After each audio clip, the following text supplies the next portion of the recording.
Hello, and welcome to another episode of the Inspired Business Leaders Podcast. I'm your host, Nick Bohr with Inspire Wealth, and I have with us today Denton Farley from Fly Consulting. I'm actually very excited to have Denton on the show. I've known Denton for several years now. We personally use him for IT services, and he's done a great job, and I think that his story is a really good one from an entrepreneurial standpoint, as well as some things business owners should be thinking about from a safety or a web protection standpoint. So, Denton, welcome to the show. Thanks so much for having me. It's been awesome knowing you for all these years. It doesn't seem like it's been that long, but it's like you sit back and think about it. Ooh, that's been like 4 or 5 years now. Holy cow. Yeah, when was that? It was like 17 or 18 when we first met. So no, I've enjoyed obviously working with you over the last, and now that I say that, I'm trying to remember, I think it was the beginning of 17, because you originally set up my printer at the original office in October of 17, and you're the one that got me switched from Internet Explorer to Chrome, which is really impressive for me. Yeah. So, you've done a great job, and you've obviously been in business for a while now. Mm-hmm. So tell us a little bit about, your background and a little bit about your entrepreneurial journey, and then I want to obviously talk about cybersecurity a little bit and ways to protect the business, because obviously that's been a hot button lately. Yeah. Yep. Well, so I guess it kind of goes back to when I started at college.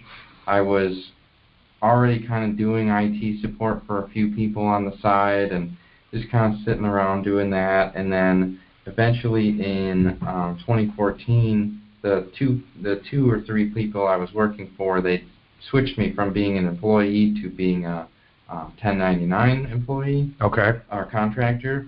And basically at that point I was like, okay, well, like I probably should kind of look into it. My parents had both owned businesses there, a long time. Okay. And so they told me, you need to start an LLC so that you can, do stuff like as a business, like you're driving there, you're spending money on gas, you're buying products, like you're doing a bunch of stuff there. So I started the LLC, but at the same time I was going to Eastern University, and we were taking some marketing classes, and I didn't want to just have like Denton's Computer Service be the LLC. Right. So I had to come up with a name.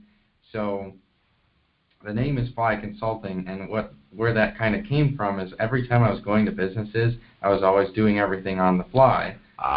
So that's kind of, I shortened it down to Fly Consulting because we're a consulting company.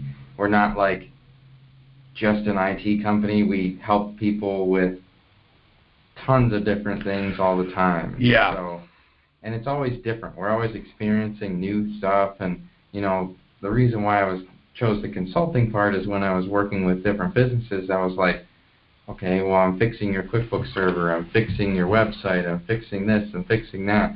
Because I didn't really know like what specifically I was doing. Okay. Or, maybe what I wanted to specialize in more so.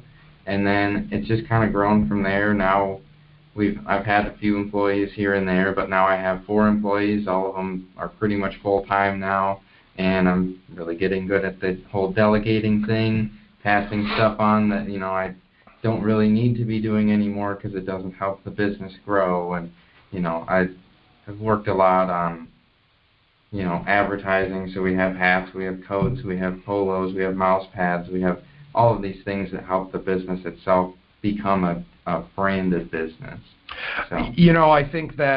I think you and I can both, as business owners, relate to that, because I've done a lot myself when it comes, you see my collared shirt with Inspire Wealth. I mean, 4 or 5 years ago, that wasn't as big of a deal, but when you're in a smaller county or smaller community like we are, it's really important to create that brand and that brand awareness, so people know who you are and what you really do, and why you do what you do, and why they should work with you. Yeah. And it's interesting, you bring up the you're getting better at delegating. So I'm going to share the quick example we had on Monday. So with the heavy winds over the weekend, I came into the office. It was apparent that the Brighton office lost power, and I come in, no internet. I'm like, oh no, this is not good. I'm struggling to use my phone as a hotspot, which is making it even worse because I'm like, what would I do? I don't.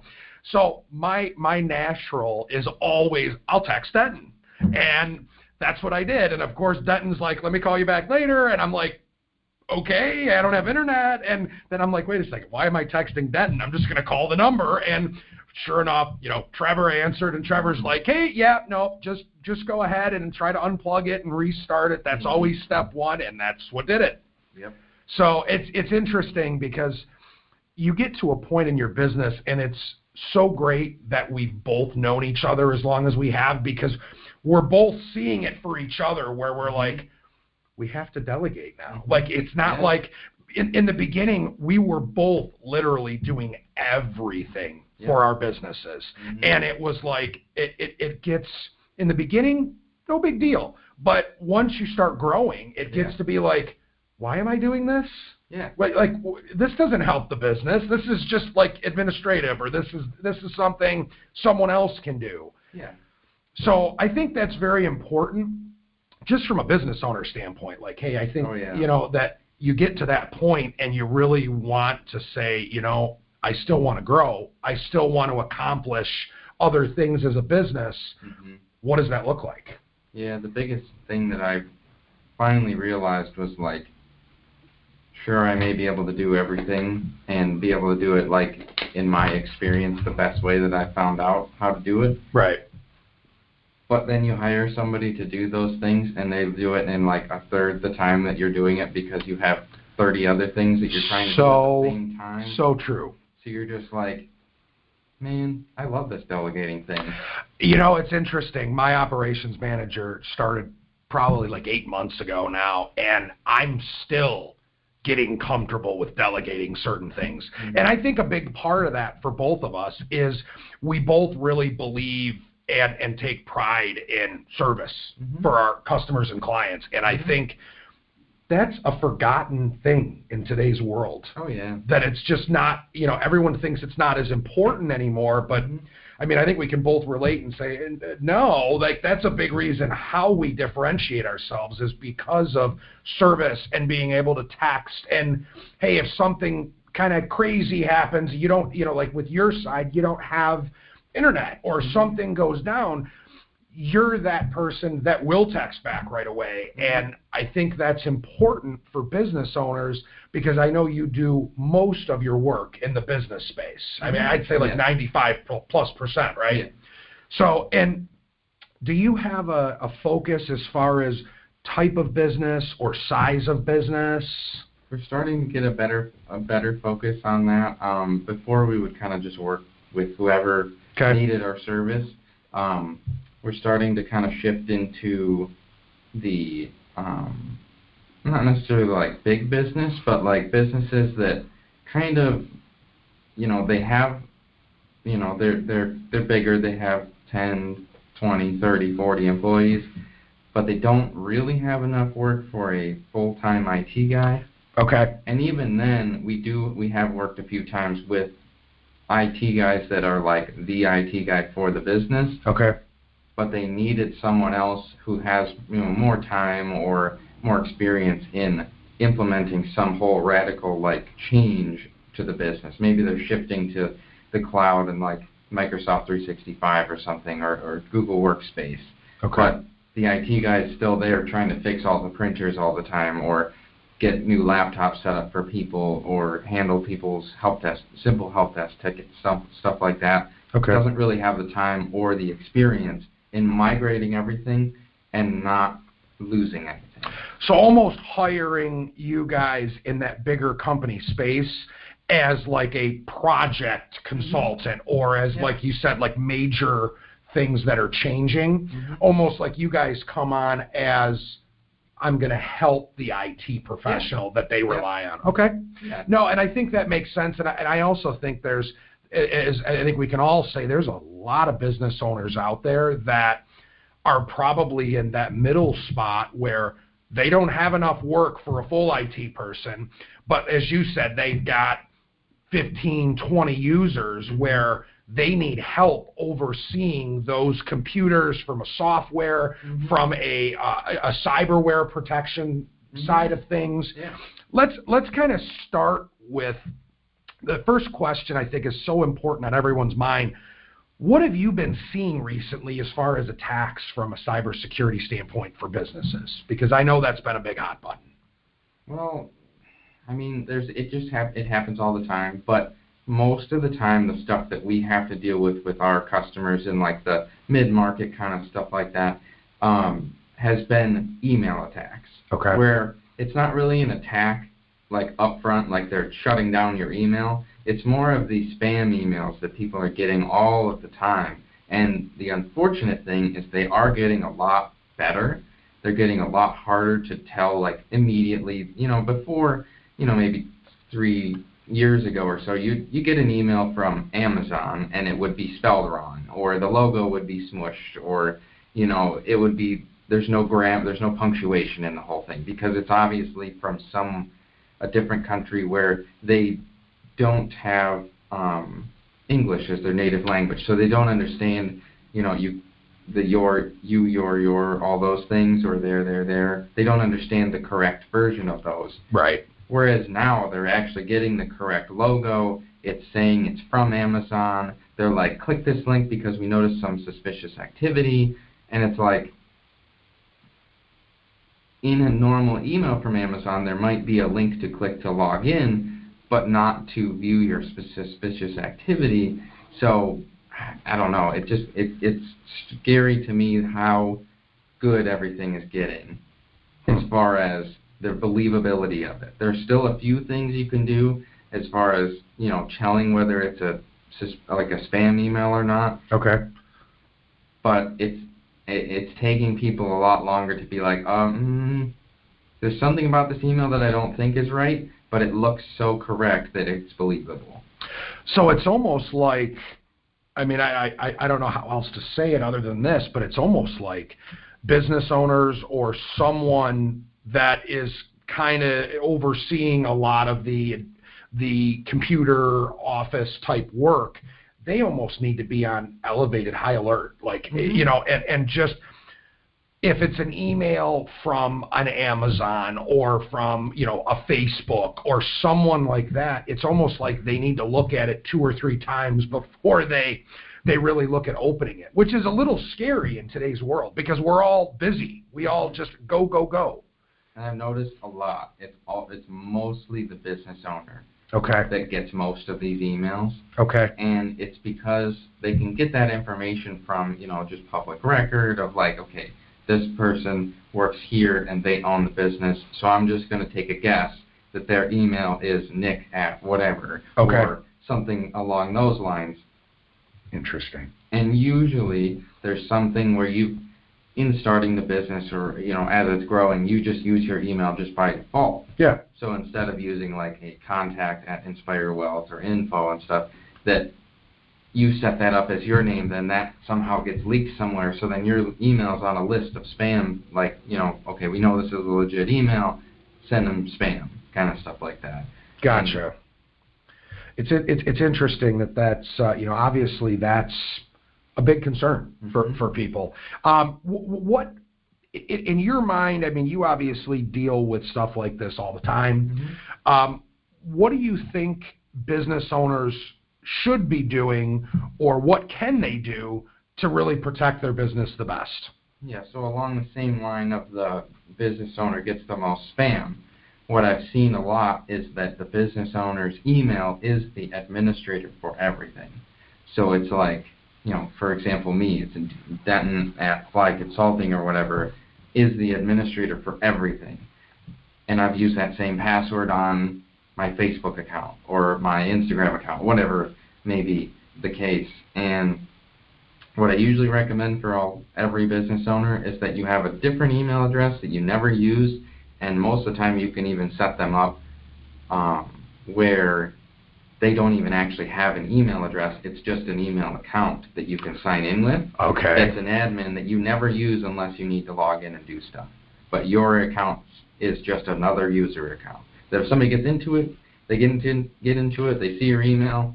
I mean, that's a bad thing, but they can't go in and delete everything. Like the system and everything. Yeah, like all the emails and. We've had a few customers where that's happened. Okay. The owner has the admin account on the email because that's just the way they used to set it up. They get their email hacked. The people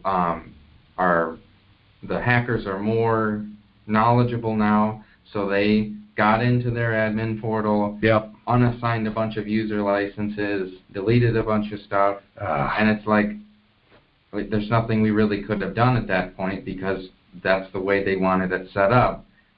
We, advise them, say, hey, this is usually what we're seeing now, like don't do this, but they got into it. We had to do, clean up work and fix it all, but now they don't have it that way, so it won't happen again. Well, and I guess that's the big thing is that, two things. One, I think business owners need to feel like obviously they can trust their IT professional and their IT team because, if you're bringing up things like this, whether it's to the owner, whether it's to the office manager, whether it's to operations, whoever it is, you obviously see this a heck of a lot more than they do. Mm-hmm. So that's why, just like on the financial side, clients and businesses need to trust their professional. Business owners and the people in the office need to be able to trust their IT professionals as well. It's kind of weird how people don't. I know.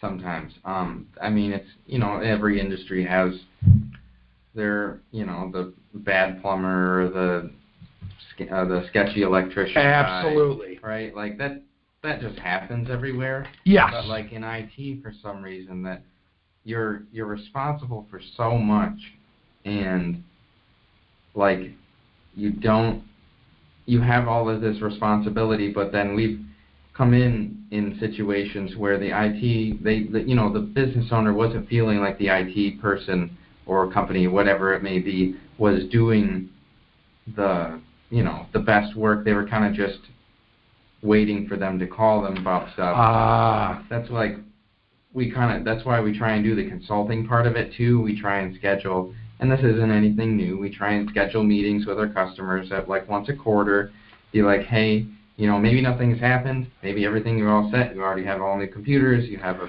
good Wi-Fi system. But just want to be proactive. Yeah, and be like, hey, this is what we're seeing, maybe you guys should use a password manager or something like that. Okay. Or maybe you should think about changing your passwords for the admin accounts once a year. Okay. Or maybe we just go in and verify that all of the old accounts aren't being logged into from a past employee. Just simple things like that. Right. Kind of a CYA thing. For sure. Because it just kind of keeps happening, and it will never stop happening unless we just don't use the internet. Yeah, and that's never going to happen. Yeah. So I think that's only going to get worse and worse because we're obviously more reliant on technology. Mm-hmm. So I know you kind of mentioned a few things like Google Password Manager and that kind of thing. Do you have any other ideas or password tips for being complicated, but enough to try to help prevent hackers, but still be easy enough to remember? So on that kind of whole topic, you can make passwords that are easier to remember. One of the ways that I've told people how to do it is basically if you make a sentence for that specific site, and use the first letter of every word in that sentence and the punctuation and how it's capitalized, you will be the only one that knows what that password actually is, but it will be technically random. Okay. So like I walked into the bank today and saw a flower on the desk, period. Use all the first letters of everything. That's going to be, maybe about 8 characters or so. That's, not as good. You can throw some numbers in there at the end. You maybe throw the date in there that you created this password. Like, all of those things are going to be random stuff that, can help prevent being hacked. But the best way to do it, like out of everything, is to use a password manager. Okay. We specifically use Bitwarden. because it will generate a random password up to 128 characters or something. I mean, it's insane how long it will go. But all of the passwords that I have are all random and unique to each specific login. Which I think is an important protection layer, because I think what a lot of these hackers are doing is they're finding your password from one of the other repeats you use for something else. Or they're using things like Facebook and Instagram and being like, okay, usually people set it as their pet's name. Okay, your pet's name is Sonny, and you got them, and you got married in 1974, or whatever it may be. Okay. And that's usually your password. They throw an exclamation point because that's the most used one because it's the first on the keyboard. Right. And then they're into it. So another big tip for passwords is, if you want to reuse passwords everywhere, only the biggest thing that I'll say is don't have your email, any financial institution, so credit cards, investments, bank accounts, all of those need to be all separate. Okay.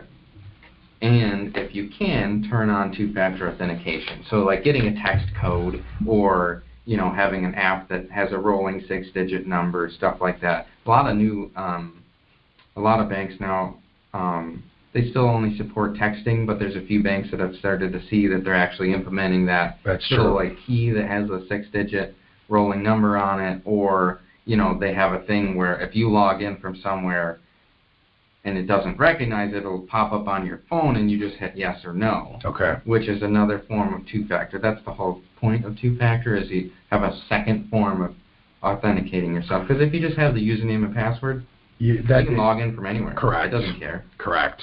Okay. No, I think that's good input, good advice for a lot of people. So, where is there a specific person or entity or and not even area, but I guess demographic that you're seeing as the most targeted from a cyber standpoint? Like public businesses are very much targeted a lot. So like if you're a heating and cooling company that deals with a lot of information, because it's more so the like amount of information that they can get, not necessarily like maybe 10 years ago it was just like individuals would get hacked and that their identities were stolen. Like that still does happen, but it's more of a like, okay, there's a CPA. Okay. We're going to hack the CPA to get everyone's information. Oh, okay. And then steal all of the identities of everyone in that they work with. Okay. Because that CPA does work with hundreds and hundreds of people. Right. They have social security numbers. They have all the stuff you want. Yeah. So they can very easily then take everyone's identity from that CPA. Okay. Potentially, like heating and cooling companies, or anyone that does public or work with residential, a lot of that is very targeted as well as bigger corporate organizations. So you're definitely talking about heating and cooling, plumbing, like electricians, like all that kind of stuff, because they deal with the public and they deal with a lot of people. Yeah, it's about the end goal of like how much information can we actually get by hacking this organization. Gotcha. Versus like if it's just a single like guy doing heating and cooling, or a single guy doing that's a little different. Electrician stuff, it's the risk to reward is not that high. Okay. And that's kind of it's unfortunate that we're kind of seeing that now, but big organizations that work outside of the U.S. and they have like U.S. They work like in multiple states. They have multiple locations. Right. The bigger the target, the better the potential information that they have inside of that business that they could get to. Okay. I think that makes a lot of sense, and I obviously I hope our listeners appreciate that. I know I do. Yeah. I know I've told you this before. There's a lot of things that you're doing that I wouldn't even have either thought of doing or, wouldn't have thought it was important for my company. So I think that's so important. So, Denton, I know you're still growing. I know a big piece that you've told me over the last year or so is you're actually trying to get an additional person you can rely on to allow you to grow, because that's kind of been your sticking point, is you have bandwidth for so much. Yep. And, you obviously want quality of life and don't want to work 15 hours a day. So that being said, I do know that you are growing. So tell me, where's the best place for a new potential client to reach out? Is it social media? Is it your website? Is it calling you? Like, what's the best way to get in contact with you? So either calling or our website. We have a contact form that gets emailed to a few different people immediately. Okay. And then we can respond almost, not instantly, because I don't want to set an expectation that we're sitting there waiting. I think that's fair. We're in the basement and we're just like, oh gosh, somebody finally texted us again. Yeah, right. I think that makes sense. On that one note that you were talking about, I've seen different business. I've got to experience a lot of different businesses and work with a lot of different business owners, and there's some business owners that they just work 24/7, and I'm like, that's not what I want to do. Right. That's not if I wanted to work 24/7, why wouldn't I go do something that pays me right off the bat? This obviously is taking time to grow, and correct. We've been in business since 2014. Okay. And it's we've gone up and down and stuff like that. We've always grown year over year, but it's okay, well, obviously I could have just went and worked for somebody first. Correct. Right? I could have done that. And if it was about money, then that's what would have initially motivated me to do that. But it's more about, I love figuring out the complex problems that people have, maybe that they've had other companies come in and look at, and they're like, we don't know. Yeah, they can't we solve it. have no idea what's going on. So right. They come in, or maybe they've been looking at it internally, but you need an outside face to come in and be like, why did you set it up this way? Right. I'm just asking a question. Why even have it this way? And they're like, we don't know. That's just the way we set it up. We don't know any other way to set it up. And we're like, well, we've seen it set up this way at 10 other businesses, and they never have a problem with it, kind of a thing. So okay. I get to, the consulting part is really heavily, I focus on that a lot, because it's more of, okay, we're not just an IT company, and I know every IT company says that, but it's the common thing. They're like, we're the best IT company in the yeah, right. in tri-state area. Exactly, right. Who is saying that? You, obviously, right? So you're obviously not going to say that you're a bad IT company. Of course not.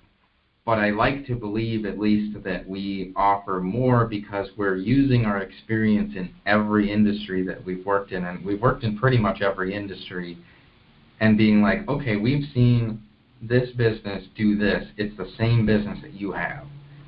This is what they do. Why aren't you doing it this way? Okay. Or maybe you're doing it differently than them, and we can take that to our other customers. So we get this benefit of the working with so many different projects on so many different random things. One of our customers we worked with is, we helped them design a trailer and put iPads into it so they can take the trailer. It's a 54-foot trailer, and they take it around and they teach kids about farming at different schools. Okay. But we had to then figure out how to power it in case there's no power at the place, or maybe the generator runs out of gasoline, or they have a power outage. They also need internet there. Right. They need a TV that they can stream the iPads to. Right. They need a way to teach the kids there. We've had to go through different things where some of the places that they were taking that trailer, the cell service was not great. Okay. You couldn't, when they would call us to ask for support, I couldn't even talk to them because it was so choppy, because they had so little cell phone service. Okay. So we had to then think about it and be like, okay, maybe we need to put an antenna on the roof that's much bigger, that's not inside the vehicle, so then then at those places they were able to get internet at those places. You know, it's interesting. So something like that, I mean, you're really thinking outside the box to try to solve those. So like you said, those complex problems. Mm-hmm. I think that's great because, I'm always telling my clients that, or potential clients that is, look, I want to be out of the ordinary from just the typical advisor. I want to be able to help you minimize taxes or help you get away from this risk. So I think it's great that you're doing the same thing because, as you said, we all know every industry, you're going to have those companies that say, well, we're the best. And it's, okay, what does that mean? What are you doing? How are you different? Why do you think you're in, I'll even say the top 5%. Mm-hmm. So I think, and maybe I'm a little biased, but I think you guys are doing a great job. I think you're doing it the right way. You're being very selective in, who you obviously bring on your team to try to help you grow. Mm-hmm. I think that's part of sometimes I guess the struggle's the wrong word, but like hesitation on maybe more growth than you could have seen, but you're doing it the way you want to do it. And I think as an entrepreneur and a business owner, isn't that why we all do what we do as an entrepreneur? Yeah. We do it because we want to do it our way. Mm-hmm. And yes, we have outside input and outside advice all the time, but we also want to, as we've both said, have that work-life balance and be able to enjoy our lives and not have to work 15 hours a day. Yeah, I mean, the biggest thing that I've learned, and being in business for, I think it's going to be 8 years in December, is like, there will be another customer. Yep. Like, don't beat yourself up about that one customer that you lost because you're going to find more. Yep. The other thing is just take vacations, because you don't get to go back and undo that and take a vacation in the past. So it's like, I mean, obviously there's some things that you can set, like if you're just by yourself, like work with your customers and be like, hey, look, I'm going to be on vacation. I'm going to try and set you up, like maybe see if you can find someone else in your industry to potentially take the low, like if you're in a service industry, for sure, be like, hey, if you guys have an emergency, like I've had to do this, where, if you're in an emergency, you call, like I've hired people to do this, but there's an emergency, make sure you call the main number. I'm going to be out of the country and my phone will not work out. Right, exactly. Like, you can call me, leave a voicemail, send a text message, but I unfortunately won't be able to get it. Right. So if you would like some support, but also just communicating that with your customers and being like, hey, I'm just going to be out of the country for like these 2 days or this, maybe this 2 weeks or something. Right. I'm not going to be there. So like, just keep that in mind. If it's an absolute emergency, you can call this person, but I'll be back in 2 weeks and I'll fix that problem. And 90% of the time, it's always perfectly fine. I was going to say is I think the biggest thing is communication and setting that expectation, because I think, and I'm going to say this lightly but confidently enough, knowing like I think we can all, like most of us, if you're dealing with business owners, they understand that you got to take a vacation from time to time. I mean, like you're not working 15-hour days all day, every day. That doesn't happen. So I think, and then you stop working. Correct. Correct. Exactly. Burn yourself out. So I think setting those expectations is key. And in your industry, I think it's important to do what you're doing is if it's an absolute emergency, this is who you call. Mm-hmm. If it's not, I'm going to be back in a week or 10 days or whatever it is. Yeah. And you've now got people behind the scenes that can help in certain situations. Yeah, so I get, and the other thing that I try and focus on too is making sure that both me and my employees are not working like overworking, I guess. So if you need a mental health day, just take it. Like we have other people, like, unless you're for some reason working on this project that like needs to be done. Right. Do that project or pass it, or see if you can somehow pass it to somebody else in the team, because we're a team. Yeah, of course. I don't want to be like the ruler in the castle kind of a thing. That's not your personality anyway, so. Yeah, and the funny thing is some of our, the employees that we have, we meet once a week. We try and have like this end of week recap. Okay. Where we just we get to rant about customers. That's always the best. That way you can get it out. Like if somebody was kind of mean to you, or this person they just didn't even click the power button. Like I can't believe that they just didn't do that. Like it's all in fun. Like it's right. We're not bashing everybody. Of course all the time, not. But it's like sometimes you just have to vent, and having an end of week recap of. Everybody gets to meet with everybody, because what I was realizing we started this I think like 2 or 3 years ago, or maybe even longer than that, is that when I started hiring more people, I was like, I would be the only one interacting with that person. Okay. They would never interact with the other people in the team. So I was like, I needed a way to have everybody, at the end of the week, you kind of set your week right, like you get to complain a little bit if you want. We have a rant time and all this stuff, and then we have like just a little simple goal section. Like it's not anything too complicated. It's more just oh gosh, we're at like 3 o'clock. Like we gotta go. We're like right now. It's right. Like, we just kind of BS with each other, and go about that and do that in different ways and stuff like that. So we try and make it so that it's fun to work, because one of our employees was working on a meme that they were making for us. Okay. Just as a joke to send to the team, and their husband walked by, and they're like, "Do you actually do any work? Yeah, do you work? You just make memes all Yeah, day?" right, exactly. You're just having fun. Yeah, and she was like, "No, I swear I work." And like in the chat that she was posting it, there was other memes that were posted like that day, and she was just like, "No, I swear, like that, like we work. We do work. Yes. Yeah. That's awesome. We try and have a fun. I think that's important to have not only relationships with your employees, but also be able to have fun. Yeah. And then also be able to separate and get work done. Mm-hmm. Because I think you do that, not only will you have good long-term employees, but you're also going to have happy employees. Yeah. And I think that's the key, especially in today's environment. I think that's very important. So, Denton, I'm gonna close with this. I know you said the website's probably the best way to get in touch with you. What's the website? So it's flyconsulting.biz.com was taken by some other random company. So flyconsulting.biz. Mm-hmm. And then what's the office number? So it's 810-626-3029. Okay. So repeat that one more time for me. So it's 810-626-3029. Perfect. So, and I want to, as always, thank my listeners, and for another episode. I can't believe still. We started in June. I think this is episode 19 or 20. So we're really pushing toward the end of the year. Hopefully, we've added some value and given what we were trying to accomplish, which is give business owners a platform to share their stories and to share what they do and how they're different and how they stand out from their peers.